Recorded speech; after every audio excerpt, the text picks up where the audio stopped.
अक्सर आपने देखा होगा, जब आप किसी गारमेंट स्टोर पर विजिट करते हैं तो बाहर कोई ना कोई डिस्काउंट स्टिकर लगा रहता है जिस पर डिस्काउंट लिखा रहता है, जैसे up to 50% off, up to 60% off. परंतु जब आप अंदर पहुंचते हैं तो डिस्काउंट कंडीशंस बताई जाती हैं कि 50% या 60% ऑफ तभी मिलेगा जब बिल अमाउंट इतना होगा, या फिर क्वांटिटी इतनी होगी, या फिर कोई अन्य कंडीशन भी हो सकती है। तो इस तरह के कंडीशनल बेस्ड डिस्काउंट कैसे कैलकुलेट किए जाते हैं, इस वीडियो में सीखेंगे। यहाँ पर ये हमारे पास एक डेटा है जिसमें कस्टमर नेम, बिल वैल्यू और आइटम क्वांटिटी दी गई हैं। यहाँ पर हमें डिस्काउंट कैलकुलेट करना है कि कौन सा कस्टमर कितने परसेंट डिस्काउंट के लिए एलिजिबल है। और कंडीशन यहाँ पर यह है कि आइटम क्वांटिटी 5 या 5 से ज्यादा हो तो उस कस्टमर को 40% डिस्काउंट दिया जाए, अन्यथा केवल 15% डिस्काउंट दिया जाए। तो यहाँ पर हम डिस्काउंट को कैसे कैलकुलेट करेंगे, देखिए। अब क्योंकि यहाँ पर डिस्काउंट कंडीशनल बेस्ड है और इसके लिए हम यहाँ पर इफ फंक्शन का उपयोग करेंगे, जो इस तरह की कैलकुलेशंस के लिए बहुत ही उपयोगी फंक्शन है। तो इस सेल को हम सिलेक्ट करेंगे और इक्वल प्रेस करेंगे, इफ टाइप करेंगे। ये देखिए इफ फंक्शन यहाँ पर आ गया है, डबल क्लिक करेंगे। अब इफ फंक्शन का जो फर्स्ट आर्गुमेंट है वो है लॉजिकल टेस्ट, वही लॉजिकल टेस्ट जो हमारी कंडीशन है। कंडीशन हमारी ये है कि यदि ये आइटम क्वांटिटी, तो इस सेल को हमने सिलेक्ट कर दिया है, ग्रेटर देन और इक्वल टू किसके, 5 के हो, तो यहां पर 5 टाइप करेंगे। ये कंडीशन हमारी हो गई, यानी यदि आइटम क्वांटिटी 5 के बराबर या उससे ज्यादा हो, कॉमा इफ फंक्शन का जो नेक्स्ट आर्गुमेंट है वो है वैल्यू इफ ट्रू, यानी यदि ये कंडीशन मैच हो जाती है, यानी आइटम क्वांटिटी 5 या उससे ज्यादा है, तो उसको कितने परसेंट डिस्काउंट दिया जाए, 40%। तो यहां पर हम 40% टाइप करेंगे, कॉमा अब नेक्स्ट आर्गुमेंट है वैल्यू इफ फॉल्स, यानी यदि ऐसा नहीं होता है, यानी ये कंडीशन मैच नहीं होती है, आइटम क्वांटिटी 5 या उसके बराबर नहीं है, तो उसका कितना डिस्काउंट दिया जाए, तो कंडीशन के आधार पर यहां पर उसको 15% डिस्काउंट दिया जाए। तो यहां पर हम टाइप कर देंगे 15%। अब ब्रैकेट क्लोज करेंगे और एंटर प्रेस करेंगे, सेल को सिलेक्ट करेंगे और परसेंटेज फॉर्मेट में कन्वर्ट करेंगे। तो ये कस्टमर एलिजिबल हो गया है 40% डिस्काउंट के लिए, क्योंकि आइटम क्वांटिटी यहां पर 5 या उससे ज्यादा है। अब इस सेल को सिलेक्ट करेंगे और यहां से इसको नीचे तक ड्रैग कर लेंगे, तो अन्य सभी कस्टमर्स की एलिजिबिलिटी भी आ जाएगी। तो आप देख सकते हैं यहां पर 15% डिस्काउंट है, क्योंकि आइटम क्वांटिटी यहां पर 5 से कम है। अब यहां पर तो हमने परसेंटेज कैलकुलेट कर लिया कि कौन सा कस्टमर कितने परसेंट डिस्काउंट के लिए एलिजिबल है। अब हमें यहां पर अमाउंट कैलकुलेट करना है। आप चाहें तो अमाउंट फंक्शन के अंदर भी कैलकुलेट कर सकते हैं, जैसे F2 प्रेस करेंगे फंक्शन विजिबल करने के लिए। यहां पर देखिए ये जो 40% डिस्काउंट है, इससे पहले हम ये बिल वैल्यू वाली सेल को सिलेक्ट करेंगे। ये देखिए इसका एड्रेस यहां पर आ गया है और यहां पर मल्टीप्लीकेशन के लिए हम एस्टेरिस्क साइन लगाएंगे, और इसी तरह से ये 15% से पहले बिल वैल्यू वाली सेल को सिलेक्ट करेंगे और एस्टेरिस्क साइन लगाएंगे, यानी मल्टीप्लीकेशन साइन लगाएंगे, और अब एंटर प्रेस करेंगे। तो यहां पर देखिए डिस्काउंट अमाउंट कैलकुलेट हो जाएगा। इसको हम यहां से जनरल पर कर लेंगे। ये आप यहां पर देख सकते हैं, यहां पर डिस्काउंट अमाउंट कैलकुलेट हो गया है सभी कस्टमर्स का। परंतु प्रॉब्लम यहां पर यह है कि यहां पर यह विजिबिलिटी नहीं रहेगी कि कौन सा कस्टमर कितने परसेंट डिस्काउंट के लिए एलिजिबल है। तो इसको हम यहां पर केवल परसेंटेज में ही रखेंगे। यहां पर हम अमाउंट कैलकुलेट नहीं करेंगे, अमाउंट कैलकुलेट करेंगे हम इस कॉलम में, डिस्काउंट अमाउंट। तो इसको हम परसेंटेज पर ही रखेंगे। अब डिस्काउंट कैलकुलेट करने के लिए इस सेल को सिलेक्ट करेंगे, इक्वल प्रेस करेंगे, डिस्काउंट वाली सेल को सिलेक्ट करेंगे, मल्टीप्लीकेशन का साइन लगाएंगे और ये बिल वैल्यू वाली सेल को सिलेक्ट कर देंगे, एंटर प्रेस करेंगे। तो यहां पर देखिए डिस्काउंट अमाउंट कैलकुलेट हो गया है। अब इस सेल को सिलेक्ट करेंगे और यहां से इसको नीचे तक ड्रैग कर लेंगे। तो आप देख सकते हैं यहां पर डिस्काउंट अमाउंट कैलकुलेट हो गया है और यहां पर विजिबिलिटी है कि किस कस्टमर को कितने परसेंट डिस्काउंट मिला है। यहां पर हमारे पास एक और एग्जांपल है जिसमें कस्टमर नेम, बिल वैल्यू और शॉपिंग पॉइंट्स दिए गए हैं। शॉपिंग पॉइंट्स अक्सर कस्टमर्स को इंगेज करने के लिए दिए जाते हैं, जिससे कस्टमर सेम स्टोर पर बार बार विजिट करे। अब यहाँ पर हमें डिस्काउंट कैलकुलेट करना है कस्टमर वाइज। कंडीशन यहाँ पर यह है, बिल अमाउंट 3000 के बराबर या उससे ज्यादा हो और साथ ही साथ शॉपिंग पॉइंट 60 या उससे ज्यादा हो, तब कस्टमर को 15% डिस्काउंट दिया जाए, अन्यथा नो डिस्काउंट। यहां पर देखिए 2 कंडीशन के आधार पर डिस्काउंट देना है। दोनों कंडीशंस मैच होनी चाहिए। बिल अमाउंट 3000 या उससे ज्यादा हो और शॉपिंग पॉइंट 60 या उससे ज्यादा हो। तो इसके लिए भी हम यहाँ पर इफ फंक्शन का उपयोग करेंगे। अब क्योंकि यहाँ पर कंडीशंस एक से ज्यादा हैं, तो इफ फंक्शन के साथ हम एंड फंक्शन का उपयोग करेंगे। एंड फंक्शन मल्टीपल कंडीशंस को चेक करता है और रिजल्ट ट्रू और फॉल्स में रिटर्न करता है। कंडीशन यदि मैच हो जाती है तो ट्रू रिटर्न करता है, कंडीशन मैच नहीं होती है तो फॉल्स रिटर्न करता है। लेकिन अकेले एंड फंक्शन डिस्काउंट कैलकुलेट नहीं कर सकता, वो केवल कंडीशंस को चेक कर सकता है। देखिए कैसे, पहले हम यहाँ पर एंड फंक्शन अप्लाई करते हैं इन कंडीशंस को चेक करने के लिए कि कौन सा कस्टमर एलिजिबल है। इक्वल प्रेस करेंगे एंड टाइप करेंगे। अब लॉजिक 1 में हम फर्स्ट कंडीशन देंगे, तो इस सेल को सिलेक्ट करेंगे, बिल वैल्यू को इसे चेक करना है कि क्या ये 3000 या उससे ज्यादा है।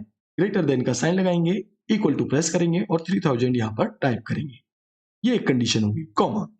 अब दूसरी कंडीशन क्या चेक करेंगे हम कि क्या ये शॉपिंग पॉइंट्स 60 के बराबर या उससे ज्यादा है। तो ग्रेटर देन का साइन लगाएंगे, इक्वल प्रेस करेंगे और 60 टाइप करेंगे, ब्रैकेट क्लोज।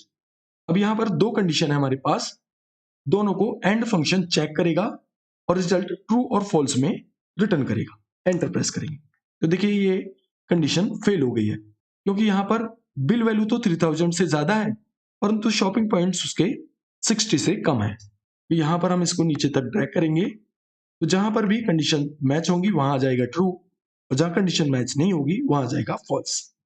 अब क्योंकि हम केवल एंड फंक्शन से डिस्काउंट कैलकुलेट नहीं कर सकते, तो इसके लिए हमें एंड फंक्शन के साथ इफ फंक्शन का उपयोग करना होगा। कैसे करेंगे देखिए, इक्वल इफ लॉजिकल टेस्ट में हम एंड फंक्शन अप्लाई करेंगे यहां पर और सेम कंडीशंस देंगे जो अभी हमने एंड फंक्शन में अप्लाई की थी। बिल वैल्यू ग्रेटर देन और equal to 3000, comma first condition होगी। Second condition shopping points greater than equal to 60, bracket close, comma.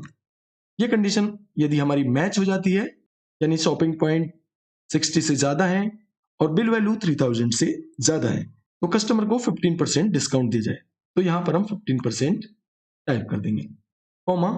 और अगर इनमें से कोई भी कंडीशन मैच नहीं होती है तो नो डिस्काउंट लिखा हुआ आ जाए, तो डबल कोटेशन के अंदर हम यहां पर टाइप कर देंगे no discount, double quotation close, bracket close और एंटर प्रेस करेंगे। तो ये कस्टमर डिस्काउंट के लिए एलिजिबल नहीं है, क्योंकि यहां पर शॉपिंग पॉइंट्स 60 से कम है। अब सेल को सिलेक्ट करेंगे और यहां से इसको नीचे तक ड्रैग कर लेंगे। जो भी कस्टमर डिस्काउंट के लिए एलिजिबल है वहां पर डिस्काउंट आ गया है, इसको परसेंटेज में कर लेंगे, ये आप देख सकते हैं। और जो कस्टमर एलिजिबल नहीं है वहां पर लिखा गया है नो डिस्काउंट। जैसे यहां पर देख सकते हैं आप, बिल अमाउंट 3000 है और पॉइंट्स भी उसके 60 से ज्यादा है, तो डिस्काउंट कैलकुलेट हो गया यहाँ पर 15%। अब यहां पर हम अमाउंट कैलकुलेट कर लेंगे इजीली, इक्वल प्रेस करेंगे, डिस्काउंट वाली सेल को मल्टीप्लाई कर देंगे बिल वैल्यू से, तो मल्टीप्लीकेशन का साइन लगाएंगे और बिल वैल्यू वाली सेल को सिलेक्ट कर देंगे, एंटर प्रेस करेंगे। अब यहाँ पर एरर आ गया है, क्योंकि सेल में यहाँ टेक्स्ट है, ये एरर शो ना हो इसके लिए हम यहाँ पर इफ एरर फंक्शन का उपयोग कर लेंगे। तो F2 प्रेस करके फंक्शन को विजिबल कर लेंगे। यहाँ पर हम फंक्शन से पहले इफ एरर टाइप करेंगे, कॉमा 0 टाइप कर देंगे यहाँ पर, ब्रैकेट क्लोज, यानी यदि एरर शो हो तो 0 आ जाए, एंटर प्रेस करेंगे। यहाँ पर 0 आ गया है, अब इसको नीचे तक ड्रैग कर लेंगे, जहां जहां पर भी डिस्काउंट है वहां पर डिस्काउंट कैलकुलेट हो गया है। अब यहां पर ये तीसरा उदाहरण देखिए, जिसमें कस्टमर नेम, बिल वैल्यू और शॉपिंग पॉइंट्स दिए गए हैं, परंतु यहां पर कंडीशन अलग है। कंडीशन क्या है कि बिल वैल्यू 3000 के बराबर या उससे ज्यादा हो या शॉपिंग पॉइंट 100 के बराबर या उससे ज्यादा हो। यानी इन दोनों कंडीशंस में से यदि एक भी कंडीशन सही हो, मैच हो जाए, तो कस्टमर को 10% डिस्काउंट दिया जाए, अन्यथा नो डिस्काउंट। तो इसके लिए हम यहाँ पर इफ फंक्शन के साथ और फंक्शन का उपयोग करेंगे। और फंक्शन मल्टीपल कंडीशंस को चेक करता है और अगर एक भी कंडीशन मैच हो जाती है तो रिटर्न करता है ट्रू। जब सभी कंडीशंस मैच नहीं होती हैं तब ये फंक्शन फॉल्स रिटर्न करता है। तो यहां पर हम इस कंडीशन के आधार पर डिस्काउंट एलिजिबिलिटी कैलकुलेट करने के लिए इफ फंक्शन के साथ और फंक्शन का उपयोग करेंगे। सेल को सिलेक्ट करेंगे, इक्वल प्रेस करेंगे, इफ टाइप करेंगे और यहां पर और टाइप करेंगे और में हम कंडीशन अप्लाई करेंगे।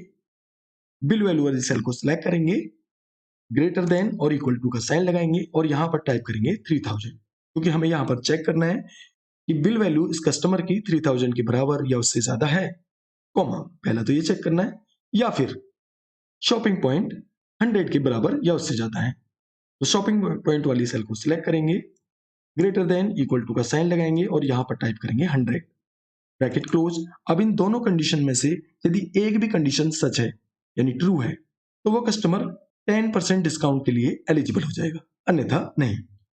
कॉमा लगाएंगे यहां पर और 10% टाइप करेंगे, कॉमा, और यदि कंडीशन मैच नहीं होती है यानी इन दोनों कंडीशंस में से कोई भी कंडीशन सही नहीं है तो वहां पर उस कस्टमर को लिखा आ जाए नो डिस्काउंट। तो यहां पर हम टाइप कर देंगे नो डिस्काउंट, ब्रैकेट क्लोज और एंटर प्रेस करेंगे। सेल को परसेंटेज फॉर्मेट में कर लेंगे और यहां से इसको नीचे तक ड्रैग कर लेंगे। तो आप देख सकते हैं जो भी कस्टमर डिस्काउंट के लिए एलिजिबल है वहां पर डिस्काउंट लिखा गया है 10% और जो एलिजिबल नहीं है वहां पर लिखा गया है नो डिस्काउंट। चेक कर लेते हैं, यहां पर देखिए बिल वैल्यू क्योंकि 3000 से ज्यादा है, शॉपिंग पॉइंट्स 100 के बराबर नहीं है, यानी एक कंडीशन मैच हो गई तो ये कस्टमर एलिजिबल हो गया है 10% डिस्काउंट के लिए। यहां पर देखिए क्योंकि बिल वैल्यू 3000 से कम है और शॉपिंग पॉइंट भी 100 से कम है तो यहां पर आ गया है नो डिस्काउंट। अब यहां पर हम डिस्काउंट कैलकुलेट कर लेंगे, equal discount percentage multiply bill value, enter press करेंगे। यहां पर भी हम फंक्शन से पहले इफ एरर फंक्शन अप्लाई कर लेंगे क्योंकि यहां डिस्काउंट वाले कॉलम में कई जगह पर टेक्स्ट लिखा हुआ है तो ये एरर रिटर्न करेगा। F2 प्रेस करेंगे और यहां पर इफ एरर फंक्शन अप्लाई कर लेंगे, यानी यदि एरर आए तो हम चाहते हैं सेल में 0 लिखा आ जाए, ब्रैकेट क्लोज और एंटर प्रेस करेंगे। अब यहां से इसको नीचे तक ड्रैग कर लेंगे। डेसिमल प्लेसेस को आप डिक्रीज कर सकते हैं। तो इस तरह से बड़ी आसानी से आप कंडीशनल बेस्ड डिस्काउंट कैलकुलेट कर सकते हैं। अभी के लिए बस इतना ही, नमस्कार।